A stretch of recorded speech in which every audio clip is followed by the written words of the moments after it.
The Call of Duty players. The players almost as evil as the FIFA players. So why are the Call of Duty's players so unwanted? Why are they so evil as they say? Because they aren't the connoisseurs. Because why have players that buy your game every year when you could have players that buy your warbonds every 2 months or so? Making games is hard work, guys. Let's outsource another warbond so we can take another vacation. Tactical retreat into a foreign nation. Completely different. But hey, how did the Call of Duty players get into this discussion in the first place? You see the video about how 6 million COD players sent Helldivers 2 into a tailspin that was uploaded a year ago. We did not make Helldivers for 6 million Call of Duty players, but we do now have 6 million Call of Duty players who bought our game. Came back into my feed and I thought, you know what, yeah, let's do a video about the filthy Call of Duty players. The main point of the video was that Shams was interviewed and he was talking bad about the Call of Duty players. And as he was talking, I was like, what's wrong with the Call of Duty players? And this wasn't even the first time where I encountered somebody talking bad about the Call of Duty players, or if you ever disagree with Arrowhead, you get called a Call of Duty player. And as I kept watching, I was like, what's wrong with the Call of Duty player? But then it clicked. He wasn't talking about the Call of Duty player, he was talking about the average player. Real challenges has been for us to maintain our integrity. The slogan for the studio is that a game for everyone is a game for no one. So we did not set out to design Helldivers for a wide audience. We made it for a niche audience. And our belief is that if you make an uncompromising game experience for a very specific audience, you have the ability to resonate far outside of it. You see, even to this day, it is my certain opinion that the devs hate the average player. Not only because they can't brag to their friends, to other devs about how they got the connoisseurs, but also because the average player has weird requirements from the game, like really disgusting stuff like the game working and not crashing, or being able to close it without task manager.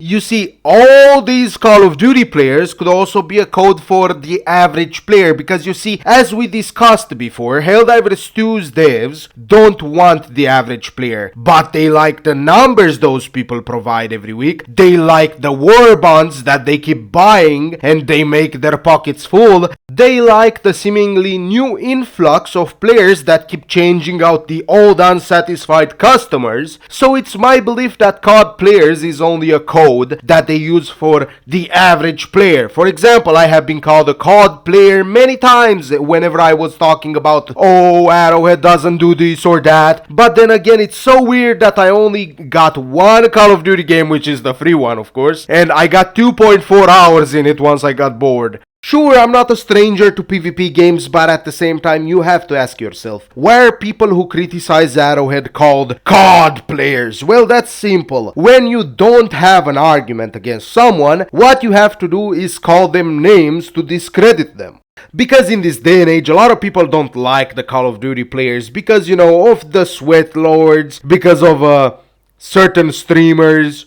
Also, even I myself have a problem with the Call of Duty players, because they keep buying a new COD every year. Please guys, you're almost as bad as the FIFA guys. Next up, they're gonna sell you card packs to put attachments on your guns. And if they see that you guys are okay with it, other companies are gonna try to push it on us as well. But, back to the point, Arrowhead has a certain way of pretending that they are holier than thou, claiming that they have principles unlike other companies. Ah yes, guys, so many principles in fact, that they will be able to take another vacation this year. Because you see, virtue signaling is so hard. That's hard work, guys. And guess what? They deserve a break because they virtue signaled for like, I don't know, a few months this year. Well, what month are we in? Give me a moment. We're in April. Okay, 4 months of virtue signaling. Do you see how hard that is? Imagine the mental toll it takes, guys, just to say that we have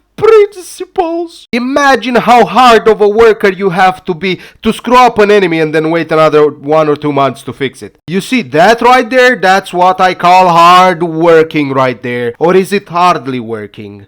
Oh well, anyway. When I rewatched this video, it became clear the devs, and I guess the whole studio, have a very us versus them mentality, where they wanted to make this very weird hybrid between Tarkov and Arma, but they also wanted these numbers. But they don't really like the people that these numbers bring, especially the ones that expose all the flaws of their game. Or those that ask Arrowhead, please do your job. And again, don't get me wrong, I understand that the COD guy, right, the streamer guy that said, oh, the warbonds are a scam because they don't unlock everything, right? Basically, you purchase the warbonds and you get medals for them so you can unlock the stuff. He called it a scam, right, because it wasn't like other battle passes.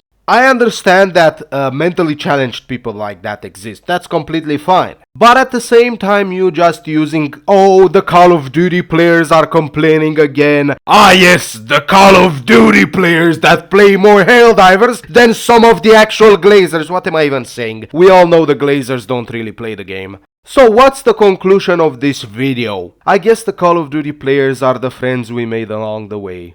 Okay, now I'll return to playing Menace. Special thanks to the channel members: Jordan Ingram, Vinny Van Gogh, Smack, Estalorico, Cactus Man, Anantashishek, Toxicity D-Days, PP4Pux, 5 First Admiral Fez, Major Glazer, Titan, Doomclash, Merc.